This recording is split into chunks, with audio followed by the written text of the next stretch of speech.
Hello, good afternoon, everyone. Welcome to today's family law webinar on prenuptial and postnuptial agreements. We hope everyone is doing well, and thank you for joining today's discussion.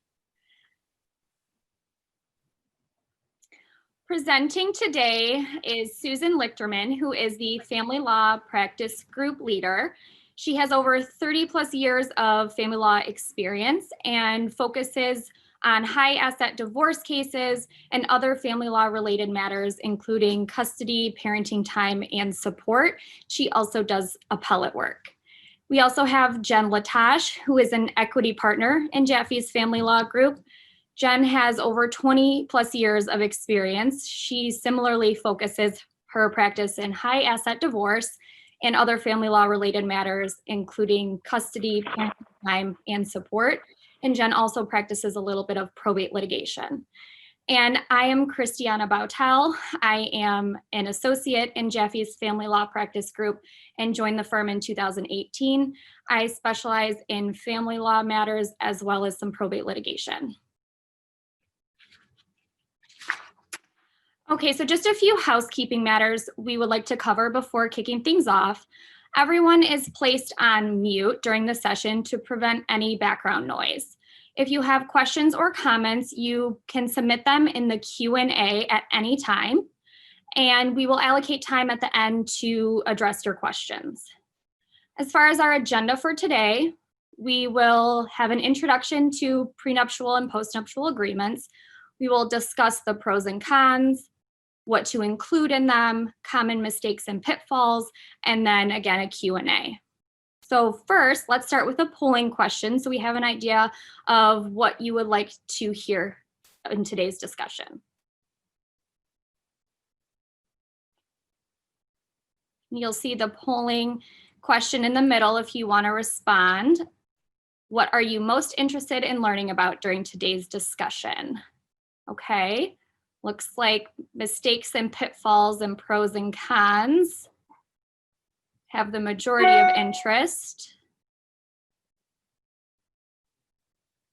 Okay, it looks like mistakes and pitfalls. Okay.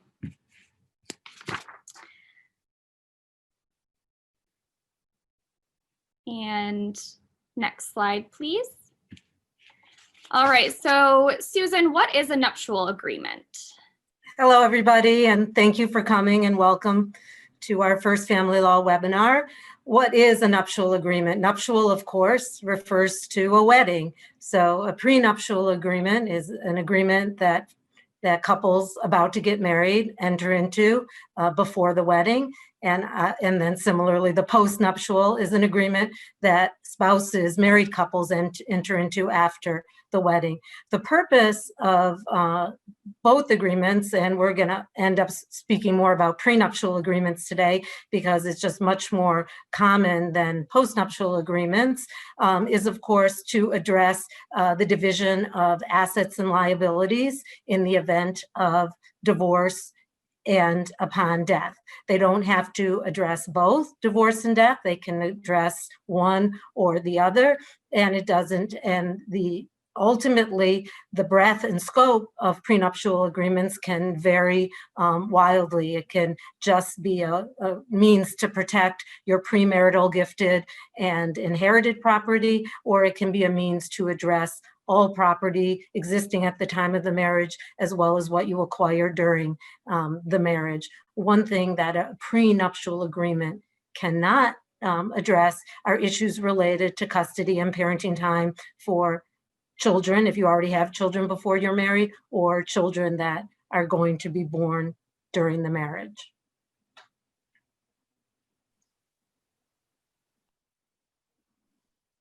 Thank you, Susan. So Jen, should everyone have a nuptial agreement? No, not necessarily. So how do you know whether you need one? Well, it's really on a case-by-case basis. And again, hello, everyone. Thanks for joining us today. So as Susan mentioned, we're going to talk mostly about prenuptial agreements, and that's usually what we recommend that people do. We'll talk a little bit about the postnuptial agreements later, as if they're a little bit trickier. So we usually recommend for prenuptial agreements, if people are entering into a second marriage. First, it allows you to avoid what may have happened in your first divorce, if you want to avoid that. And it also make sure that you can leave some or all of your assets in place for your children from the first marriage. Another common time is for people entering into a marriage a little bit later in life. Maybe they've built up some assets and some wealth, and they want to make sure that they can protect those assets and that wealth in the event of a divorce. And finally, a real common time to do that is if people have family money or if there's a family business involved. And you want to make sure that to keep that inheritance or that gift or the family business separate in the event of a divorce. And we also see quite frequently parents who are running a family business or multi-generational family business strongly encourage their kids to enter into a prenuptial agreement before any divorce, just to make sure that that family business is protected in the event of a divorce. So those are the biggest reasons. Thank you, Jen. Okay, so Susan, can you tell us about the pros of nuptial agreements? Absolutely. So, when you say like, well, how do I know if I need one? And how do I know if I'm a candidate for a prenuptial agreement? The obvious answer is you have to come talk to us, because it really, as Jen says, is a case-by-case basis. And we really need to know what you're trying to protect. So there might be, if you're trying to protect only in the event of death, we might say you don't need a prenup and you should just deal with it in your estate plan. But if you're trying to protect more than just that, and for some of the reasons Jen stated, why enter into a prenuptial agreement? Well, the obvious is statistics show that about 50% of all marriages end in divorce.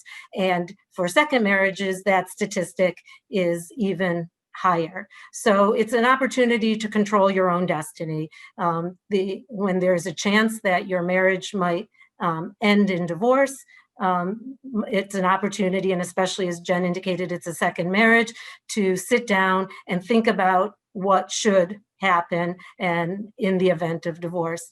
And it's also what I like to call belts and suspenders. And in a divorce, many premarital gifted inherited assets would be considered separate property and might not be subject to division in the event of a divorce. But if you also have a prenup, it's just an added layer of protection. And I have found that even in cases where prenups are not necessarily set aside, but not upheld 100%. And I would like to say in general, most cases don't get all the way to the trial level where we actually have a determination from a judge whether or not the prenup is enforceable. Most cases settle through mediation, negotiation, and based on just the lawyers getting together and reaching a settlement. So having that prenup, while we might not ever get to the point of asking a judge to uphold it or tell us whether or not it's valid, the fact that it's there is going to usually get us to a better place in settlement, and leading up to that point where if we are going to have a trial, my experience is even if the court diverts somewhat from the prenup, the court generally, if the prenup is done properly, is going to give it considerable consideration. So for all these reasons, we often recommend entering into a prenuptial agreement. Thank you, Susan. Jen, can you tell us about the cons of nuptial agreements? Sure, I can do that. Probably one of the most thought of con is that these are they can be very awkward conversations. We all enter into a marriage planning to be together forever. Marriages are supposed to be something to look forward to. Weddings are supposed to be fun to plan. And no one really wants to sit down with a bunch of attorneys to try and figure out what will happen in the event of a divorce. But as Susan said, divorce is very common in our society. So it's one of those things that the earlier you do it, the better. So then you can just focus on picking out the floral arrangements and the menu for the wedding. But you just want to sit down a little bit early and try and have that conversation. It doesn't have to be acrimonious. It can really just be a thoughtful planning moving forward. One of the other common cons is that you can't really guarantee an outcome. Even though prenuptial agreements and some postnuptial agreements are recognized and enforceable in Michigan, there is no guarantee. There's no guarantee in pretty much anything in the legal system or in life. But as long as you have put a lot of thought into it, as long as you try and avoid the pitfalls and mistakes that we'll go over in a little bit, and really try and be thoughtful about what you're doing in it, you can be more assured that it will be upheld in a court moving forward. And then, of course, laws and life changes. There's nothing set in stone. Things can change in the legal system. We did just have a case that came out in 2017 that slightly changed how courts will review a prenuptial agreement. But for the most part, again, if you're thoughtful, if you're considerate, if you put something that's fair together, you'll be in a better position. And then life can change. We have no guarantees what's going to happen in life. If we all had a crystal ball, I think we would have handled this year maybe a little bit differently. But you can do the best you can and try and accommodate for as much as you possibly can, and just be fair when you're looking into the future. And the other one is that people change. We're a mobile society. So if you are entering into a prenuptial agreement in Michigan, then Michigan law will control how the divorce might be handled in the future. So if you move to Florida or move to California, then those courts out there will be required to apply Michigan law. So that can be a little bit of a con.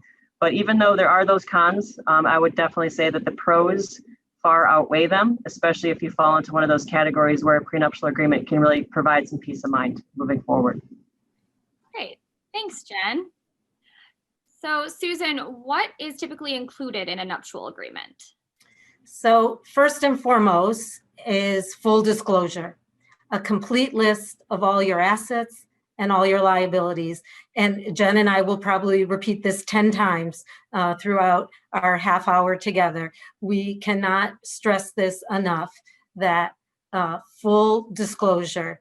And we get pushback from clients all the time, especially if it's a second marriage later in life and you've developed some wealth, not wanting to necessarily share. And I often hear it from the non-moneyed spouse. I'm not marrying him or her for his or her money. I don't care. So even if the other side, the person who's not asking for the prenup is saying, oh, it doesn't matter. Don't worry about it. I don't care. It matters. We need a complete list of all your assets and liabilities, bank accounts, real property, businesses, and we need estimated values. And I'm not talking about, we're not going out and getting appraisals. We're not hiring business valuation experts or real estate, but it's a good faith estimate. Generally, we have an idea what our house is worth, what our business is worth, whether it's book value, whether there's a buy sell. And we just want to make sure that we get that all listed. Also, in terms of personal property, things that are special or important to you. Again, we don't go through and list every pot and pan and every piece of furniture, but if there is a family heirloom, certain jewelry, some artwork, we want to capture all of that. And the same with the liabilities. And then there are additional disclosures that we recommend. Some of them age, condition of mental and physical health, employment status, income. That's another one that when we started doing these, we didn't always include income or recommend that you exchange tax returns.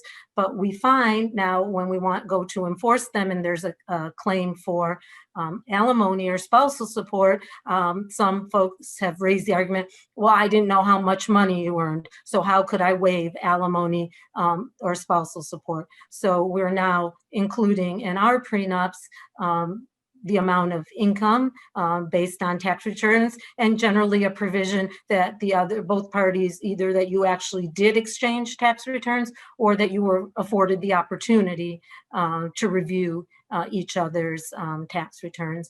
And we usually also, especially when it's a second marriage and either party has children from a prior marriage, we like to include that as well. And why we do this is we want, if there comes a time when we have to enforce the agreement, we want to be able to show that the parties were aware of all the circumstances at the time and also aware of how circumstances might change. I mean, you're going to get older, your children are going to grow older, and likely you're going to your wealth is going to increase. So another thing we often include also, if you're expecting a big inheritance or family wealth coming your way, and sometimes people don't know exactly what it is. You might be a beneficiary of a trust or subject to hope to receive a large inheritance, and you might not know what that is. Some parents share with you and some don't, but to the extent we can, we reference it in the document so that the other party knows that this is anticipated. Thank you, Susan. Jen, what else should be included in a nuptial agreement? Well, I'm going to say for the second time, one of the most important things is that full disclosure. We can't stress that enough, that the absolute complete full disclosure is imperative when putting together a valid prenuptial agreement. So having that list of assets, again, you don't have to put every rock collection or stamp collection unless it's worth a lot of money, but you want to make sure that you're thorough and you're accurate and you don't leave anything off. So number two, for full disclosure. The other really important thing for a valid prenuptial agreement is to make sure that both sides are represented by their own attorneys. You cannot have one attorney represent both sides. That's a conflict of interest. You really want to make sure that both individuals entering into a prenuptial agreement have the opportunity to talk with their own attorney, ask their own questions, and have a thorough understanding of all the provisions in the agreement, everything for their rights and their liabilities. So they need to have some time to talk to their attorneys, and they need to have the peace of mind that their attorney is looking out for their best interests. The other one that's really important is to make sure that you tailor your agreement to your own unique circumstances. You don't want, this is not a time to save some money and go on the internet and check the Google machine and pull up a blank prenuptial agreement. You want to talk to attorneys that are familiar with what they're doing and make sure that it tailors your relationship and your marriage and your stage in life. We have what's called a walk-away prenuptial agreement. And these are basically, you keep your stuff, I keep my stuff in the event of a divorce. Now, this might be perfectly fine for a second marriage or for a marriage that's later in life where both parties come into the marriage with some wealth built up and they have the ability to take care of themselves moving forward in the event of a divorce. But that's not going to work so good if you have a young couple who's building a life together and then are going through a divorce in 30 or 40 years. That walk-away provision and agreement is not going to work for them. So you really want to tailor the agreement to your own circumstances. And finally, you want to make sure that the agreement has a very clear definition of what marital property is and a very clear definition of what separate property is. You don't want any confusion in this area. You want to make sure that you understand it, your soon-to-be spouse understands it, and that there's no ambiguity in either of those definitions. And this, again, is where that full disclosure comes into play and what you anticipate to maintain as your separate property, and moving forward, what are you going to consider as marital property? So clear definitions, and then I'll just throw in there for the third time, full disclosure. Thank you, Jen. Okay, what everyone wanted to hear most about today. Susan, can you tell us about how to avoid common mistakes and pitfalls? Absolutely. So for the fourth time, full disclosure. And we cannot stress that enough, full disclosure. And now for the second time, the other important point that Jen just raised is both parties need independent counsel. We can't tell you how many times folks have come to us and said, oh, just draw it up and represent both of us.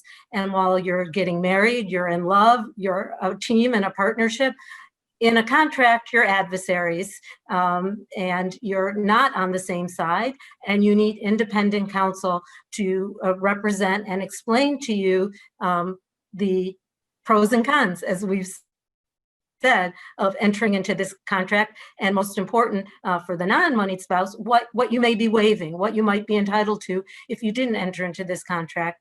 And when I'm representing the party who wants the prenup over, sometimes both parties do, but sometimes one wants it more than the other, and often one party is wealthier than the other party, and I always tell that the wealthier party, if that's my client, to pay for counsel for the other party if he or she cannot afford it.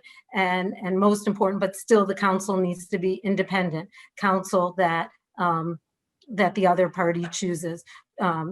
Certainly, and even I am always happy when I'm drafting the prenup to give names of suggested counsel, but it's very, very important that both parties have counsel. And then from a litigation standpoint, from not necessarily my cases, Jen's cases, but from having read all of the cases over the years that do end up in the Court of Appeals, plan ahead. We don't want the bride signing the prenup in her wedding dress. We don't want the groom signing it in his tux. We don't want the party signing it at the rehearsal dinner or even the week of the wedding if we can avoid it. We've had that, we've done it. And I'm not saying it's not going to be enforced. Sometimes we start weeks, months ahead and there's negotiation. Pandemic gets in the way, things happen. We can't always plan, but especially in today's world, weddings generally are planned months, sometimes even more than a year ahead of time. It should be on that same checklist as getting your photographer and getting the hall and everything else. You really need to do it as long in advance of the wedding. For so many reasons, not only enforceability, but just to be able to put it behind and move on. And then building on what Jen just said about don't overreach and be fair. So a young couple starting out, the case that Jen just mentioned from 2017, that's the Allard case. And it was not our case. It's a case from the Court of Appeals that put a new spin on prenuptial agreements and gives the court a little more authority to not enforce all aspects of a prenup. But as we always say in the law, bad facts make bad law. And it's my understanding in that case, after a very long marriage, the wife was just going to walk away with nothing, and including all the money and income and assets that were earned and acquired during the marriage. So it needs to be tailored, and it can also be graduated. So even an early marriage, the walkaway that Jen just described, you can say, well, for the first 5 years, if we get divorced, it's going to be a walk away. But then after 5 years, it's going to be X, and after 10 years, it's going to be Y. And really, I mean, clients often ask me, don't you just have a form, you press a button and put our names in? And really, we don't. We really do tailor it to your circumstances and to your assets and liabilities, to your what's going on in your life.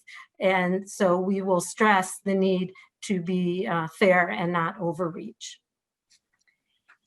Thank you, Susan. Jen, can you tell us how post-nups are different than prenups? Sure. Again, as we talked about earlier, post-nups are signed after the couple says, I do. It can either be the next day or 20 years later. So they're also treated differently by the court because of when they're signed. One of the things that the court will do is they'll look with much stricter scrutiny on cases that are on agreements that are signed after the judgment, after the parties have been married.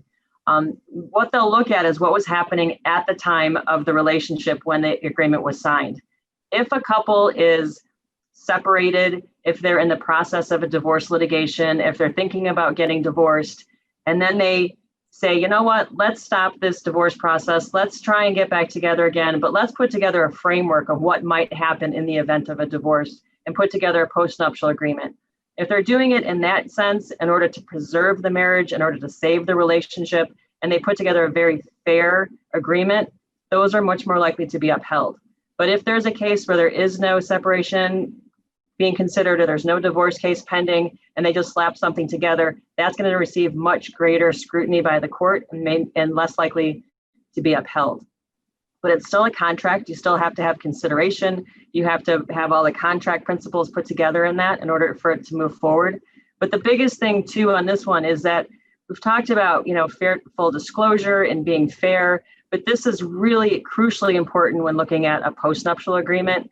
There can be no place of putting one party in a better position in the event that they get divorced or not, or taking away rights that somebody may have in the event of a divorce. The courts are really cautious here about making sure that there's no unfair bargaining position or that one person is going to be greatly harmed over the other person.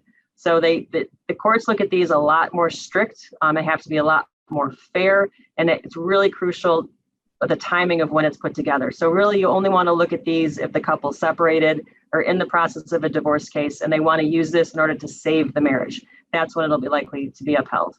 And the other thing too is the timing of this is you want to be really careful there. I've had one couple that when they were putting together the prenuptial agreement, they were working on it and working on it and working on it. They planned on signing it at the rehearsal dinner and they forgot. So they signed it the next day after the wedding. So those are the circumstances that you want to completely avoid.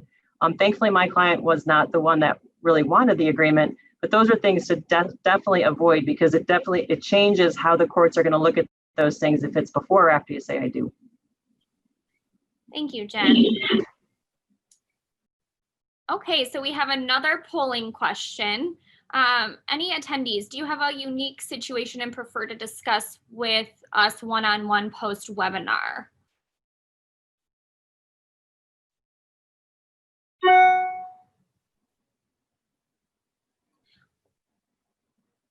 While we're answering this question, just with Post-Nups, would also add is, although we really haven't had to enforce this, our general view is that if the outcome is better, I've had clients come to me and say, I was giving my spouse this, I want to give more, can we amend the prenup?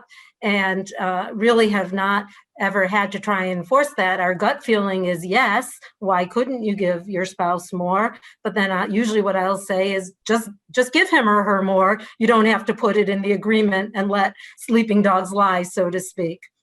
So there's just a lot more uncertainty with post-nups. It looks like a few people may possibly have a unique situation to discuss in the future, but majority do not. Okay, so at this time, we will open it up for Q&A. We have a few questions here.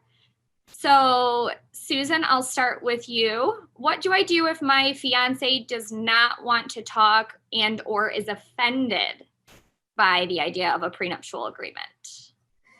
Well, this is actually a very common occurrence where a client will come to me and say, my fiance doesn't want to talk about it, doesn't want it. He or she says, I'm not marrying you for your money. Of course, I don't want anything, dear. Of course, I would never go after your money.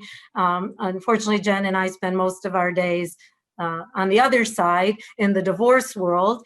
And we know that sometimes that is true and sometimes that isn't. So I think there are a variety of ways to deal with it. One is, while I cannot represent two people, I certainly can have a discussion with the fiance to say, I represent your fiance, I don't represent you, this is all we're trying to do, but most important, you need to sit down with a lawyer to hear who only represents you and your interests to make sure that you understand that. Sometimes we give an article, I recently was meeting with a client who had this issue with his fiance and found an article that thought that maybe he could give to her to read that would help understand the process. But the most important, I think, is getting that person to his or her lawyer, offering to pay for it and explaining. But at the end of the day, it's your decision. I can't tell you to say to your fiance, unless you sign something, I'm not marrying you. I've had clients do that. I've had clients walk away and say, okay, I'm not going to enter into a prenup if he or she won't sign. But mostly they come around and we're able to work out an agreement that's comfortable for everyone.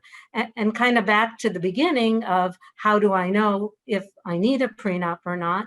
If you have a fiance who absolutely refuses to sign a prenup, there are certainly other ways to protect your assets, especially in death.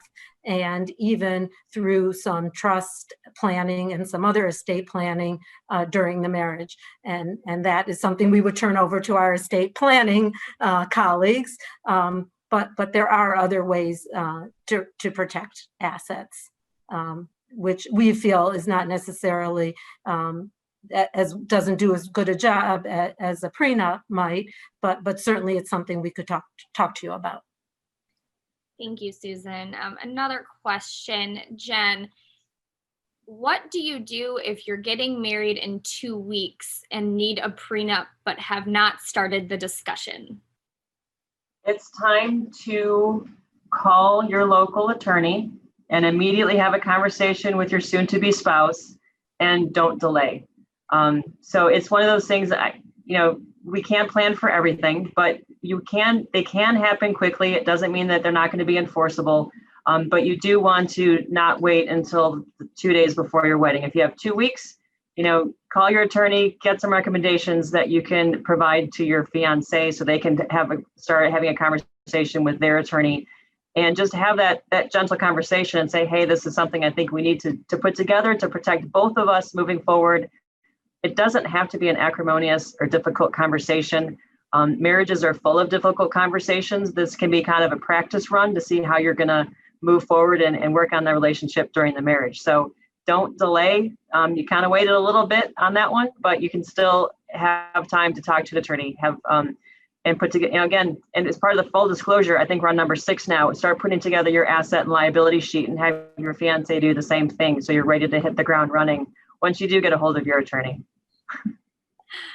Thank you, Jen. And we have one last question, unless anyone else posts one in the Q&A. But Susan, I know that we touched on this already, but I do not want my fiance to know how much I am worth. So what do you recommend I do? Well, are we up to number 7, Jen? I'm not sure about full disclosure. There's really nothing we can do about that. And I've had this issue arise many times, both with second marriages, older couples, and then also with first marriages, family wealth. I've had clients who are in their 20s, but through gifting and inheritance and family wealth are already worth substantial sums. And the only way to have a valid enforceable prenup is full disclosure. And I'll be candid with you all, often when the attorney on the other side then sees that balance sheet, there are dollar signs in his or her eyes, and the negotiations get a little more sticky, and folks suddenly want to change up the agreement and ask for more. And that's what we deal with. I think of any practice, when they say we're attorney and counselor, in family law, the counselor part really means a lot, and it's really a lot of what we do. Both Jen and I are happily married for a long, long time. We strongly believe in marriage, despite what we do, and but that doesn't mean that you can't enter into the marriage with open eyes, and if the marriage doesn't work out, that you can't end it with grace and not without animosity. And the foundation of any marriage is honesty and trust. So when you say to me, I don't want to let my soon-to-be spouse know how much I'm worth, it obviously sends up a little bit of a red flag. Well, what else are you hiding? And that's when a prenup doesn't get upheld. So it's all the same thing. It's awkward. You want it to be till death do you part. This is not, it's getting more comfortable. When I started, I did very few prenups. I think, especially during COVID, I've done more this year, I think, than ever. I think COVID led people to get divorced or to decide to get married. Hey, and you can't not fully disclose. So, public service announcement again. Thank you, Susan. We did have a few more questions that popped up in the Q&A. So Jen, I will go to you here. What is involved with the medical disclosure? What's the purpose? And can you explain the pitfalls to avoid here? Really, it's one of those things that we recommend that you include in the prenuptial agreement. Again, it goes along with a full disclosure. So if you do have a situation where you have a medical condition that may impede your ability to work long-term, that could have an impact in spousal support. So just making sure either that you have disclosed your medical condition to your fiance, or if your fiance has a medical condition that could impact how spousal support may or may not be calculated moving forward. So again, it just makes sure it provides the court confirmation that both of you came into the agreement and into the marriage with your eyes wide open and had full understanding of what the ramifications are for the marriage and how, in long term, it could impact your ability to earn an income, to pay spousal support, and things like that. The pitfalls, I don't necessarily foresee any legal pitfalls unless I'm not understanding the question the right way. But again, I think moving forward into the marriage, it's best to have that full disclosure to make sure that everyone understands what could potentially happen in the future. And then that would be an important piece of trying to figure out whether it's not spousal support, if it's okay to waive it, or what the amounts you've set in the agreement, if they make sense. Thank you, Jen. And the last question in the Q&A, again, unless anyone else has any other questions, Susan, how does a prenup differ from Michigan law regarding premarital assets? Under Michigan law, if when you get divorced, the court, with assuming no prenup or postnup, the court divides all assets that came to the parties by reason of the marriage. And what that means is your earnings, your growth on assets, anything that actively came to you or your spouse during the marriage that was earned or otherwise, regardless of how it's titled. If you have premarital assets without a prenup and you kept them separate and they only grew passively, that would be considered separate property that likely would be awarded to you in the divorce. Courts without a prenup only invade separate property if the other spouse contributed to the acquisition, appreciation, or accumulation, or if there is insignificant assets otherwise. And that kind of goes back to our beginning when we talked about belts and suspenders. Much premarital property likely can be preserved in the event of divorce even without a prenup. But the problem is you have to prove that it was premarital. You have to prove that you didn't contribute to it actively and that it only grew passively during the marriage. Some assets, that's easy. If you had a bank account and it sat there, you never added to it and nothing happened. But for many, it's not that easy. So by the prenup, going back to the disclosure, we have a clear list of what you own at the time of the marriage. And so there's no ambiguity, something that 10, 15, 20 years later might be a little more difficult to prove. Thank you, Susan. We do not have any more questions, so we want to thank you all for joining us today. If you did not ask a specific question and would prefer to talk to one of us individually, please reach out to us directly via our contact information provided on the screen. You will also receive a copy of today's presentation, and a recording of today's webinar will be available on demand within the next few days at jaffelaw.com. You will also be receiving a survey for your feedback. We would really appreciate if you would take the time to fill that out. And also, in case you are interested, we do have a lineup of additional webinars coming up, including part 2 of the Family Law, Jaffe Family Law webinar series, which is on Divorce 101, and part 3, which covers family law matters involving children. And you can find out more information about those upcoming webinars by visiting jaffelaw.com/webinars. Thank you very much for attending today, and we hope you have a great day. Stay well.